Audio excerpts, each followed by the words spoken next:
Bonjour à toutes et à tous, chers passionnés des « Ici tout commence ». Aujourd'hui, attachez vos tabliers et préparez-vous à plonger dans un épisode où les secrets brûlent les lèvres. Les regards se dérobent, et les tensions explosent. Entre désirs inavoués, mensonges stratégiques et vérités qui blessent, le triangle Maya-Gaspard-Malik atteint un point de non-retour. Maya, coincée entre son attirance cachée pour Gaspard et la jalousie glaciale de Malik, va faire un choix qui pourrait tout faire basculer. Et ce n'est que le début d'un engrenage aussi dangereux que fascinant. Mais ce n'est pas tout. Du côté de Zoé, la pression des examens devient un véritable poids, jusqu'à ce qu'un atelier culinaire improvisé change la donne. Créativité, audace et émotions fortes s'invitent dans les cuisines. Et certains vont briller là où on ne les attendait pas, pendant que d'autres, comme Sabri, risquent de s'y brûler les ailes. Un épisode riche en rebondissements, en émotions et en révélations, que je vais vous résumer dans les moindres détails, pour ne rien rater de cette tempête annoncée à l'Institut Auguste Armand. Alors installez-vous confortablement. Cliquez sur le pouce bleu si ce n'est pas déjà fait, abonnez-vous pour ne rien manquer, et c'est parti pour le décryptage complet de cet épisode bouillant. Dans le prochain épisode des « Ici tout commence », les tensions montent d'un cran entre Maya, Gaspard et Malik. Une situation délicate qui pourrait bien tout faire basculer. Alors qu'elle traverse le parc de l'Institut, Maya semble fuyante, sur ses gardes. Elle jette des regards nerveux autour d'elle, comme si elle craignait de croiser quelqu'un. En réalité, c'est Gaspard qu'elle cherche à éviter à tout prix. Depuis qu'il a découvert qu'elle nourrit secrètement des fantasmes à son égard, elle redoute qu'il en parle à Malik, son petit ami.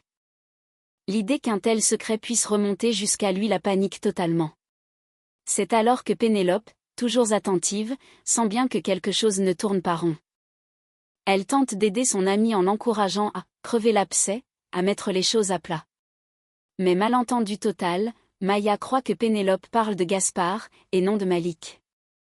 Résolue à mettre fin à cette tension, elle décide d'aller directement confronter Gaspard. Le face-à-face ne tarde pas. Maya, embarrassée mais déterminée, demande à Gaspard de ne rien révéler. Il écoute, impassible. Puis, dans un calme surprenant, il lui propose un marché, il gardera son secret, mais à une condition. Qu'elle accepte de redevenir son binôme pour le cours exigeant de la chef Armand. Un deal inattendu, qui ne manquera pas d'attiser la flamme qu'elle soit celle du désir, de la jalousie ou du chaos à venir. Peu après son échange tendu avec Gaspard, Maya rejoint Malik près de la machine à café, encore un peu secouée par ce qui vient de se passer. Mais une scène inattendue la prend de court, elle surprend Malik en train d'observer discrètement d'autres filles, le regard un brin trop insistant. Un léger malaise flotte, mais Maya, dans un réflexe défensif teinté d'ironie, choisit de ne pas dramatiser. Avec un sourire léger, elle lui glisse qu'elle n'est pas du tout gênée par ce qu'elle vient de voir. Après tout, chacun a ses faiblesses, non? Elle tente d'alléger l'ambiance, comme pour se rassurer elle-même, ou pour détourner la conversation d'un sujet plus brûlant. Mais la réaction de Malik est sans appel.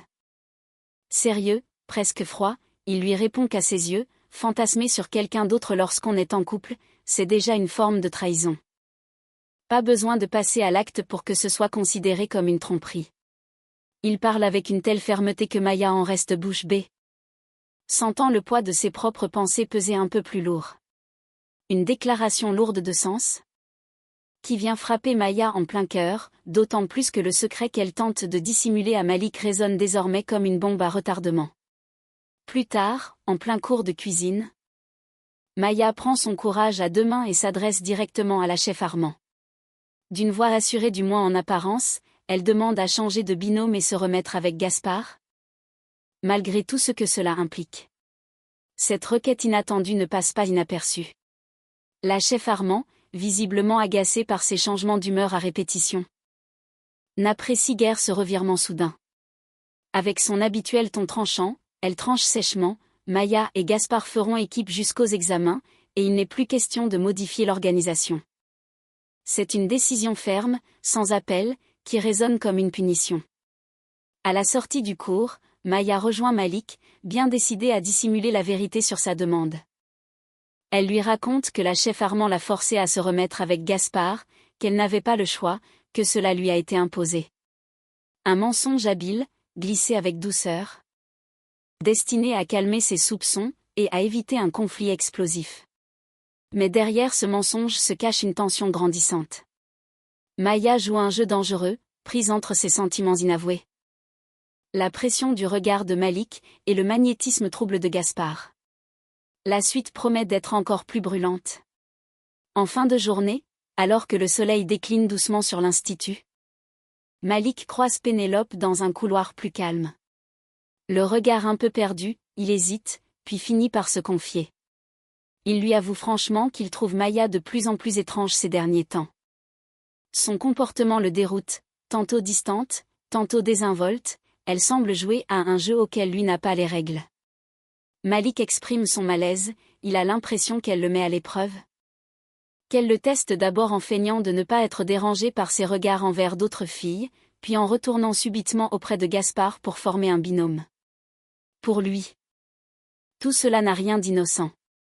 Pénélope, prise de court, tente de le rassurer. Elle lui assure que tout cela n'a rien à voir avec une stratégie émotionnelle ou une provocation. D'après elle, Maya a seulement voulu s'assurer de maximiser ses chances d'avoir une bonne note aux examens, en s'associant avec quelqu'un d'efficace. Elle minimise, apaise, désamorce. Mais Malik ne semble pas vraiment convaincu. Il encaisse, mais il est blessé. Cette justification purement académique ne suffit pas à faire taire son malaise. Son regard se durcit légèrement. Son ton devient plus sec. Il se sent mis à l'écart, manipulé, voire sous-estimé. Et plus que tout, il est vexé qu'on lui cache peut-être la vérité. Le doute s'installe, et avec lui, la fissure dans la confiance du couple commence doucement à se creuser.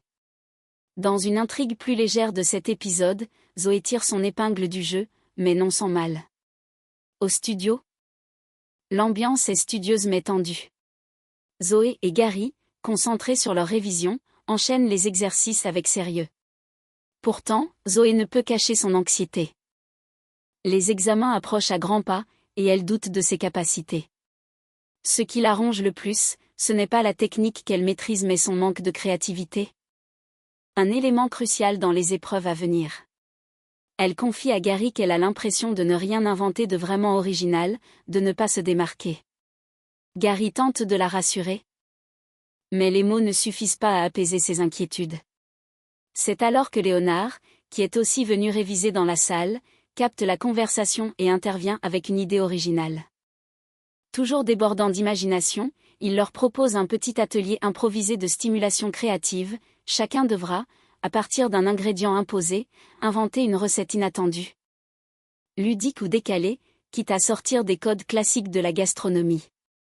La proposition suscite d'abord des regards sceptiques, mais Zoé se prend vite au jeu. Peu à peu, portée par l'enthousiasme du groupe et l'énergie positive de Léonard, elle laisse tomber ses blocages. Les idées commencent à fuser. Elle surprend même ses camarades avec une association audacieuse, qui démontre que sa créativité n'est pas absente, elle était juste enfouie sous la pression. Ce moment de légèreté et d'émulation collective redonne à Zoé confiance en elle, tout en resserrant les liens avec Léonard et Gary. Une éclaircie bienvenue avant les tempêtes des examens. Emportée par l'énergie du moment et rassurée par le petit atelier improvisé qui lui redonne confiance, Zoé propose spontanément à Sabri de les rejoindre. Le jeune homme, intrigué par l'activité et ravi de se changer les idées, accepte aussitôt. Très vite, une joyeuse dynamique s'installe entre les 4 élèves.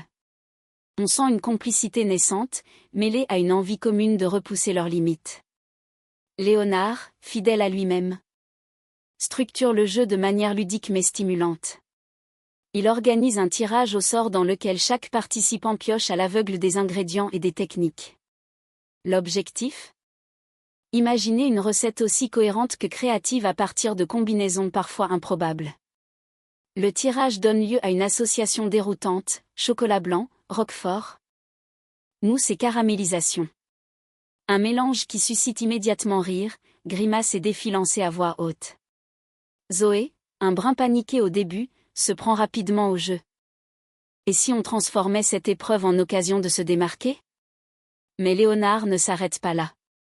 Fidèle à son goût du défi, il décide de pimenter les choses en ajoutant d'autres ingrédients tirés au hasard, du café, du miel et du vinaigre balsamique.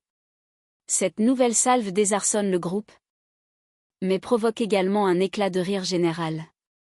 Le défi devient encore plus corsé, et chacun se lance à corps perdu dans les associations les plus inattendues.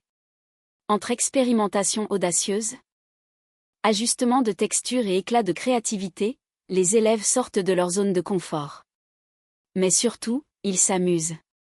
Et dans cette atmosphère légère mais productive, Zoé commence à briller sans même s'en rendre compte. Pour la première fois depuis longtemps, elle se sent à sa place, portée par l'émulation collective et la bienveillance de ses camarades. Un moment suspendu, loin du stress des examens, mais terriblement formateur. Une fois les préparations terminées, Léonard endosse avec humour le rôle de juré et commence à goûter les créations de ses camarades, visiblement curieux de voir comment chacun a relevé le défi. Il commence par l'assiette de Gary. Il observe, goûte, mâche longuement, puis commente avec franchise mais bienveillance. Franchement, c'est pas mal. Les saveurs sont là, les textures aussi, mais ça manque un peu de cohérence. On sent que tu as voulu bien faire, mais il faut que tout raconte une seule et même histoire dans l'assiette.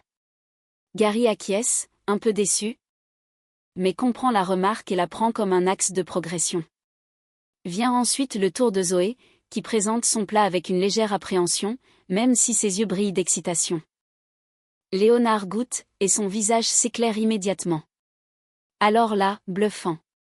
Franchement, Zoé, t'as explosé les compteurs. C'est audacieux, harmonieux, hyper bien exécuté. On dirait que t'as fait ça toute ta vie. Zoé reste figée un instant, avant de rougir, touchée en plein cœur. Elle n'ose même pas y croire. Son sourire timide en dit long sur le regain de confiance qui l'envahit. Enfin, Léonard se penche sur l'assiette de Sabri. Il la regarde attentivement, puis prend une bouchée. Le silence s'installe. Un peu pesant. Puis le verdict tombe. Écoute, je salue le courage. T'as pris des risques, et ça, je respecte. Mais honnêtement, c'est pas encore au niveau. Les saveurs s'entrechoquent. Ça part un peu dans tous les sens, et il manque une vraie maîtrise technique. Sabri encaisse difficilement. Il baisse les yeux, visiblement très touché. Sa mâchoire se crispe. Il ne dit rien. Mais son attitude trahit une profonde démoralisation. Il avait misé gros sur ce moment pour se prouver qu'il avait progressé, et se heurte à une réalité brutale. Malgré les efforts de Léonard pour nuancer ses propos, Sabri s'enfonce dans le doute, rongé par le sentiment de ne jamais être à la hauteur. Le contraste avec les félicitations reçues par Zoé ne fait qu'accentuer son mal-être. Une fin d'atelier en demi-teinte, pleine d'enseignements, mais aussi de remous intérieurs. Et voilà. Chers gourmets du drama, le rideau tombe sur un épisode intense, où chaque choix, chaque parole, chaque silence a pesé lourd dans la balance. D'un côté, Maya s'enfonce dans une toile de mensonges, redoutant l'explosion d'une vérité qui pourrait anéantir son couple. Entre culpabilité, manipulation et faux-semblants, la jeune femme semble avancer sur un fil tendu au-dessus du vide. Et Malik, blessé dans son amour-propre, commence à douter de tout, jusqu'à se confier à Pénélope dans un moment de fragilité rare. De l'autre, Zoé renaît sous nos yeux grâce à un atelier où la cuisine devient un terrain de jeu et de dépassement de soi. Mais si elle brille, Sabri, lui, sombre dans le doute. Heurté de plein fouet par un verdict sans phare. Un contraste douloureux qui laisse présager des conséquences émotionnelles importantes dans les jours à venir. La suite s'annonce explosive, poignante et délicieuse à suivre. Alors dites-moi en commentaire, selon vous, Maya réussira-t-elle à cacher encore longtemps la vérité? Malik va-t-il finir par tout découvrir? Et Sabri, remontera-t-il la pente ou cédera-t-il à la démotivation? Si ce résumé vous a plu, n'oubliez pas de liker, de vous abonner, et d'activer la cloche pour ne manquer aucun prochain débrief. On se retrouve très vite pour de nouveaux rebondissements à l'Institut. À très bientôt, et que la passion continue de mijoter dans vos cœurs.